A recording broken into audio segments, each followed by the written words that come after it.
하나님의 말씀, 오늘 우리에게 주시는 주님의 말씀은 빌립보서 2장 1절로 4절 말씀입니다. 신약성경 빌립보서 2장 1절로 4절 말씀입니다.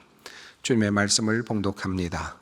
그러므로 그리스도 안에 무슨 권면이나 사랑의 무슨 위로나 성령의 무슨 교제나 긍휼이나 자비가 있거든 마음을 같이하여 같은 사랑을 가지고 뜻을 합하며 한 마음을 품어 아무 일에든지 다툼이나 허용으로 하지 말고 오직 겸손한 마음으로 각각 자기보다 남을 낮게 여기고 각각 자기 일을 돌아볼 뿐더러 또한 각각 다른 사람들의 일을 돌보아 나의 기쁨을 충만하게 하라.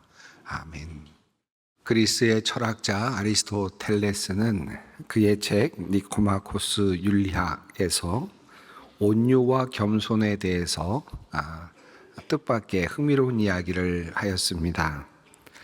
아리스토텔레스는 온유라고 하는 덕목을 하나의 모자람의 범주에서 다루었습니다. 한마디로 말하면 온유는 화를 낼 줄 모름에 속하는 그러한 인간의 성품입니다. 그것은 중립적이긴 하지만 그러나 비난받을 만한 태도다라고 그렇게 가르친 것입니다. 그는 이렇게 말합니다. 적절한 시기에 적절한 사람에게 적절한 방식으로 적절한 시간 동안 분노를 느끼는 사람은 칭찬의 대상입니다.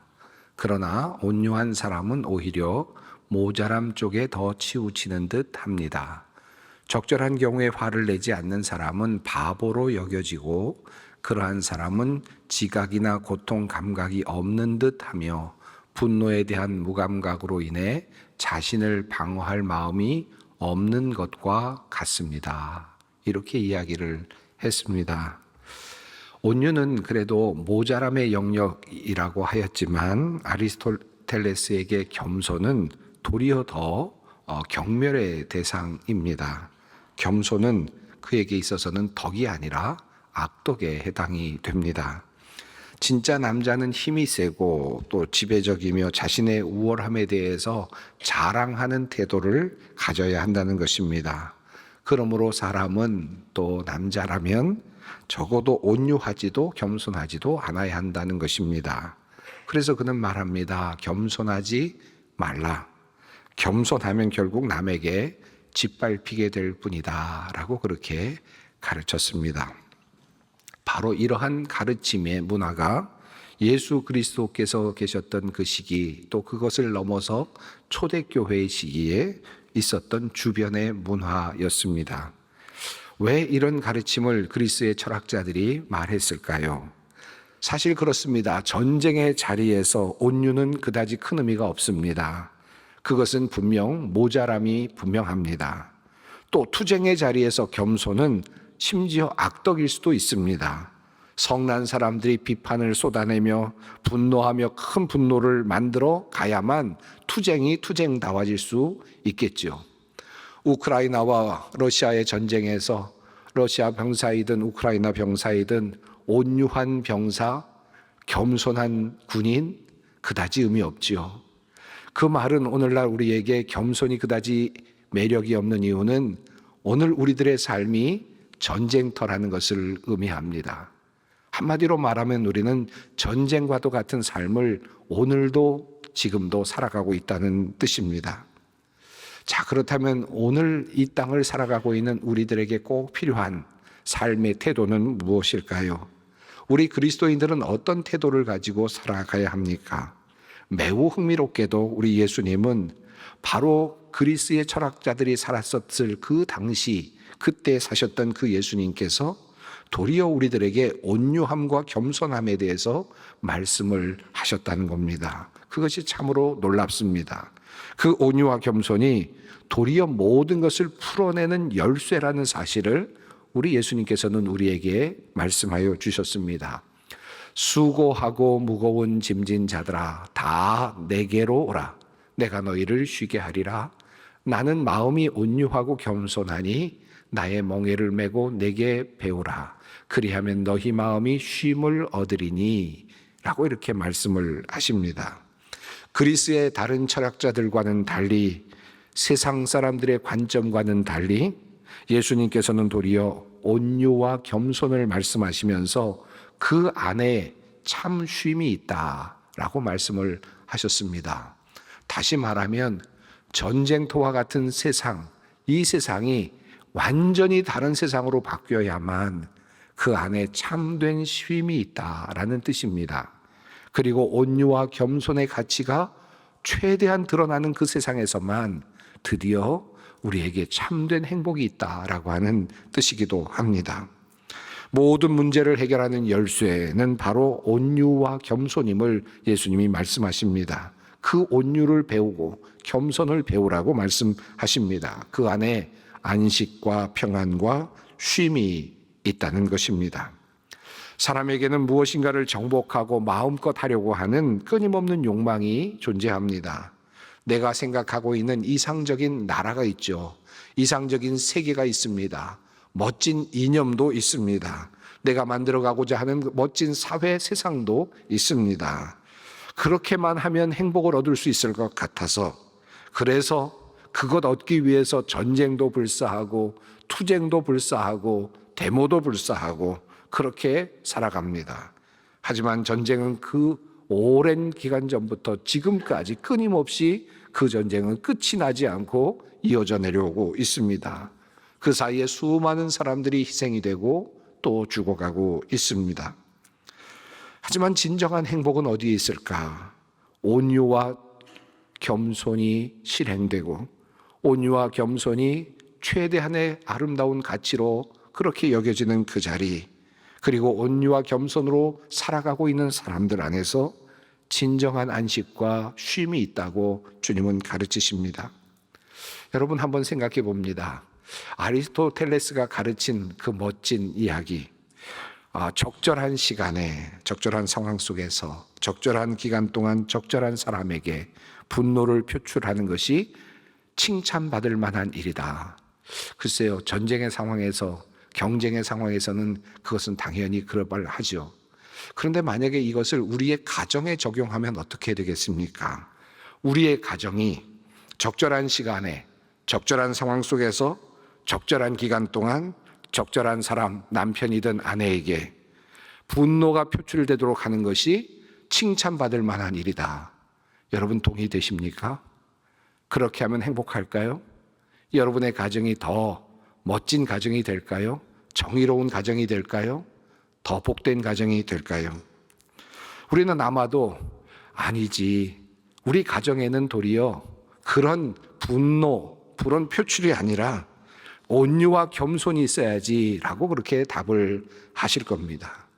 자, 그럼에도 불구하고 우리 가정에서는 그렇게 해야만 행복이 있고 그리고 바람직한 가정이 이루어진다는 것을 믿고 있음에도 불구하고 우리의 사회, 우리의 정치로 확대하면 도리어 이야기가 달라집니다.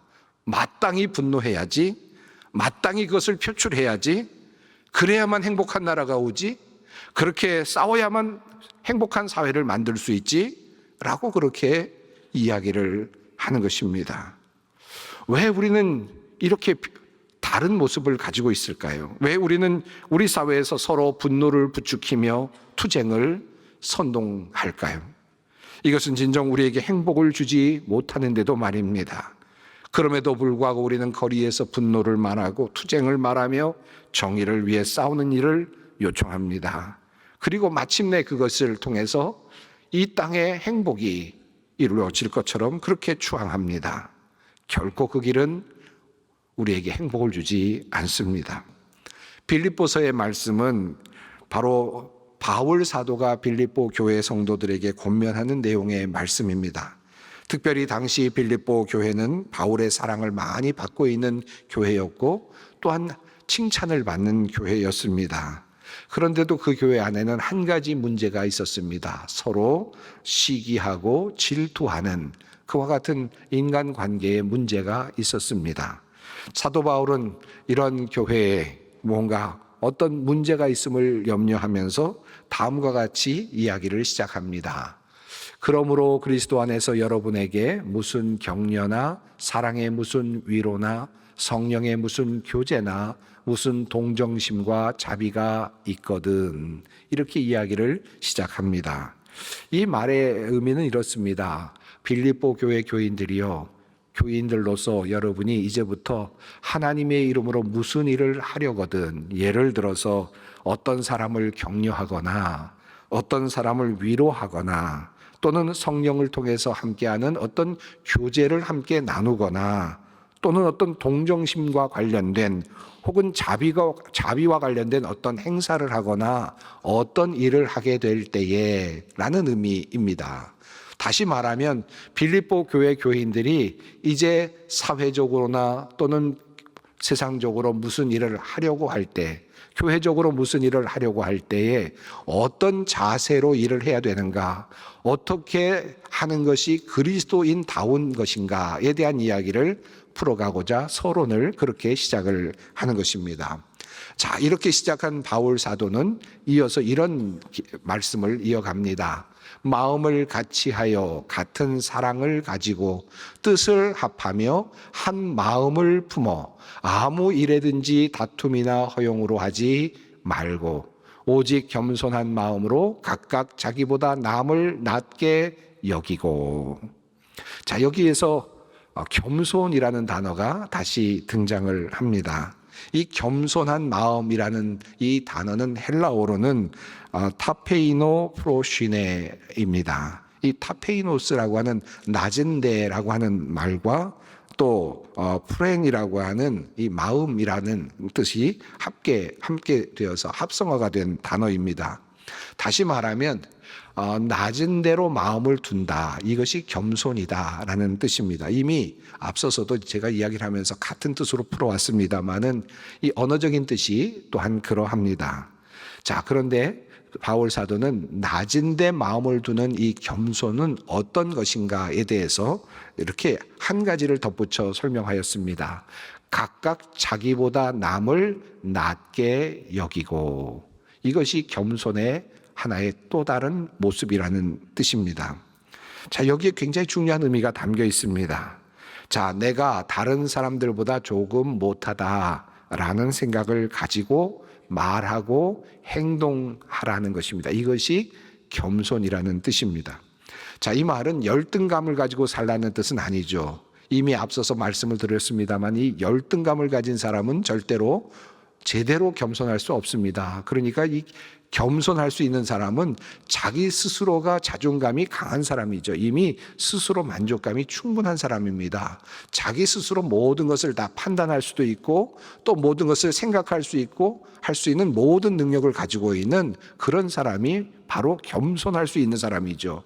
자, 그런데 그런 모든 재능과 능력을 가지고 있는 사람, 그 사람이 생각을 하기를 나보다 저 사람이 더 나아, 나보다 저 사람이 더 훌륭할 수 있어 라는 마음을 가지고 그 사람들을 대하라는 겁니다. 그것이야말로 진정한 겸손의 모습이라는 뜻입니다.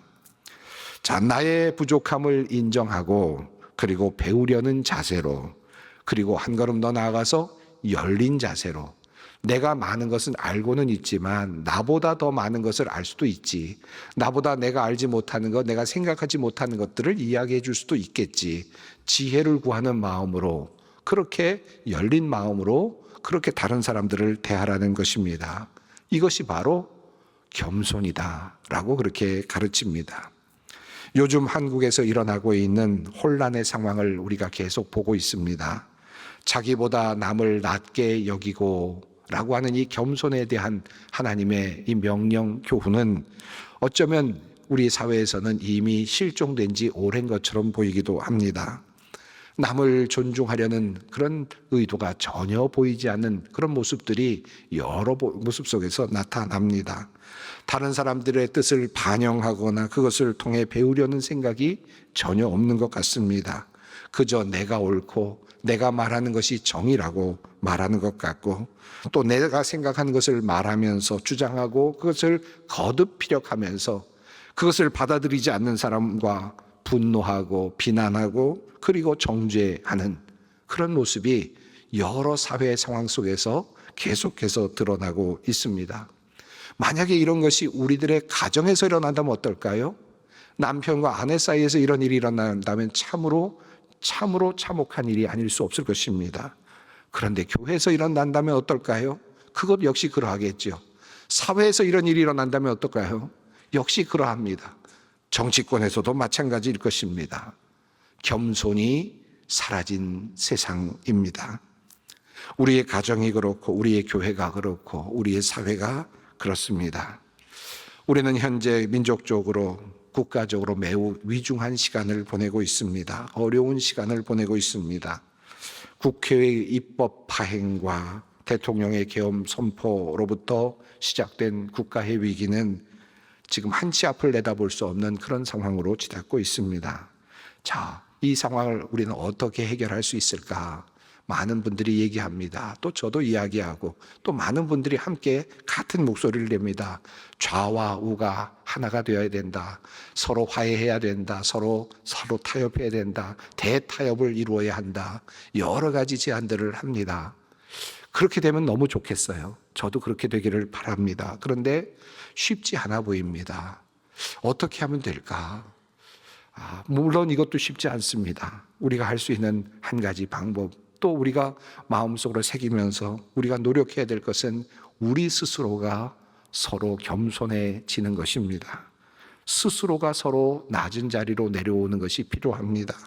호령하는 자리에서 내려와서 외치고 가르치려고 하는 자리에서 내려와서 그래서 서로의 이야기를 들으려고 할 때 우리 그리스도인들부터 먼저 우리 믿는 사람들부터 먼저 그 일을 하려고 할 때 이 땅에 조금이라도 희망이 생겨나지 않을까 그렇게 믿습니다. 그 이어서 바울 사도는 또 한 가지 말을 덧붙입니다. 같은 사랑을 가지고. 여러분, 이 말이 참 의미가 있습니다. 우리 그리스도인들이 일해야 되는 매우 중요한 관점은 겸손이면서 동시에 사랑입니다. 이 사랑이 매우 중요한 동인이 되는 것입니다. 우리가 무엇인가를 일을 할 때 사랑이 동반되어야 한다는 것입니다. 미움이 동인이 되어서는 안 됩니다. 증오가 동인이 되어서도 안 됩니다. 정치적인 욕망이 그 어떤 하나의 원인, 이유가 되어서도 안 됩니다. 드러내고자 하는 것이 또한 동인이 되어서도 안 됩니다.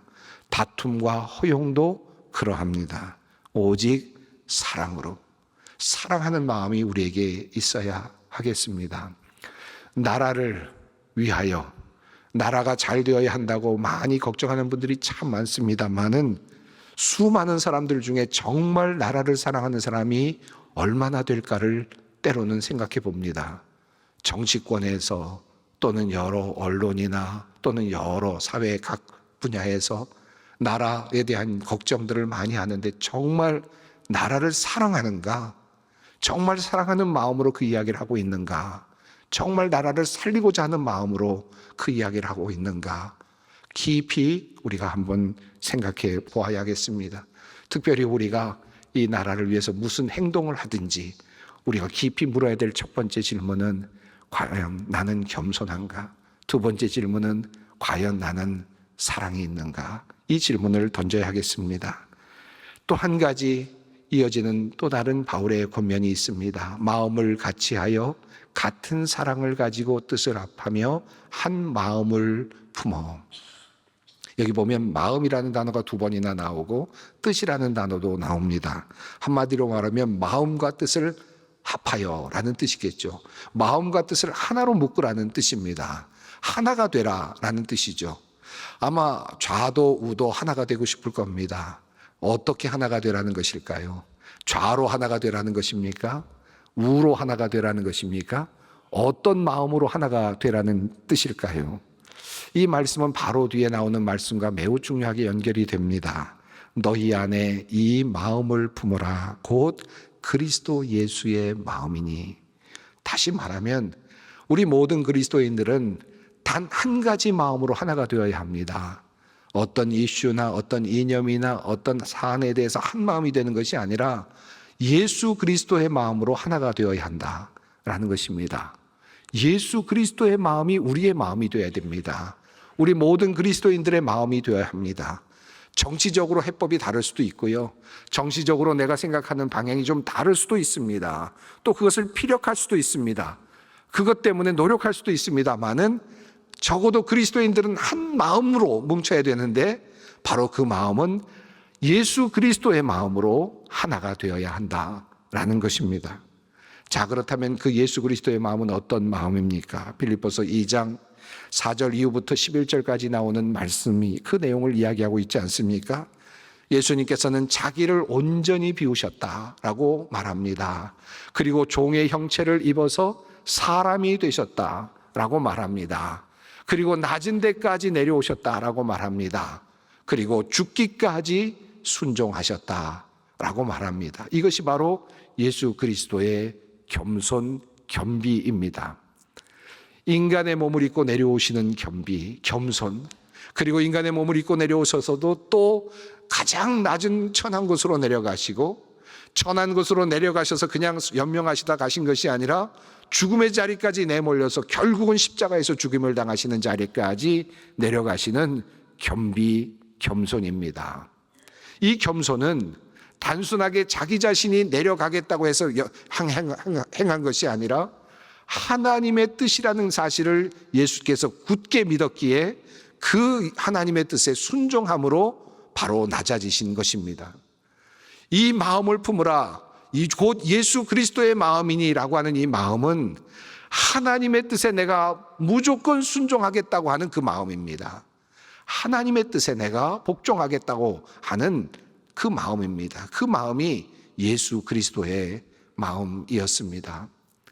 오늘 우리가 여러 가지 어려운 상황 속에서 우리 그리스도인들은 어떤 마음입니까? 하나님의 뜻이 이루어지기를, 하나님의 뜻이라면 내가 순종하겠습니다. 내가 고난을 당하든 내가 어떤 일을 당하든 나는 하나님의 뜻에 순복하겠습니다 라는 마음으로 한 마음을 이루는 것이 우리가 마땅히 해야 할 일입니다. 그러기 위해서 우리가 해야 될 것이 뭘까요? 우리가 해야 될 일은 매우 분명합니다. 하나님의 뜻을 구하는 일입니다. 하나님의 뜻이 이루어지시기를, 하나님의 나라가 오기를, 하나님의 뜻이 이 땅에서 이루어지시기를 주님께서 가르치신 기도의 내용처럼 우리는 하나님께 기도하는 것입니다. 우리 그리스도인들이 해야 될 매우 중요한 일 중에 하나는 거리에 나가는 일도 중요한 일일 수도 있고 각자 맡은 일일 수도 있겠고 또 나름대로 자기 자신이 가지고 있는 재능으로 무엇인가를 공헌하는 일도 또 맡은 일일 수도 있겠지만 우리 모든 그리스도인들이 함께 해야 될 일 중에 하나는 바로 하나님께 나라를 위하여 간절히 기도하는 일입니다. 이것이 우리의 능력입니다. 우리 그리스도인들의 능력입니다. 이것이 바로 하나님의 능력이 임하는 자리입니다. 역사가 뒤바뀌는 바로 그 자리이기도 합니다. 우리 그리스도인들은 하나님의 뜻을 묻는 그 기도를 통하여 이 나라의 운명에 함께 동참하는 것입니다. 이 민족의 운명에 함께 동참하는 것입니다.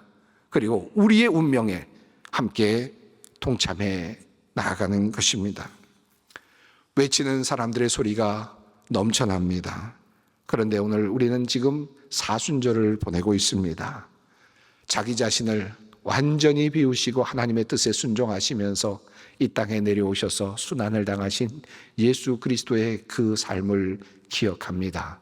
나 역시, 우리 역시 그렇게 살리라고 그렇게 고백을 하는 기간입니다. 많은 소리들이 넘쳐납니다. 이제 우리는 하나님 앞으로 나가기를 원합니다. 겸손하게 하나님의 뜻을 묻고 하나님께 간구하며 하나님의 뜻에 순종하며 자기 자신을 낮추며 사랑으로 이 나라 이 민족을 위해 기도하는 우리 모두가 되었으면 좋겠습니다. 이 역사의 위기가 우리의 기도를 통해서 놀랍게 변화되기를 바랍니다. 우리 모두가 마땅히 해야 할 의무이고 우리의 권리입니다. 함께 기도하겠습니다. 사랑의 하나님, 겸손한 모습으로 오신 주님을 찬양합니다. 자기를 비워 사람이 되시고 낮은 자리까지 내려가시어 말씀에 순종하신 주님의 삶을 돌아보며 우리의 삶의 문제를 생각합니다. 이 나라가 어지럽고 혼란스럽습니다. 주님의 겸손을 배워 바르게 세워져가는 우리 되게 하시고 우리 소망교회 되게 하여 주시옵소서. 예수님의 이름으로 기도드립니다. 아멘.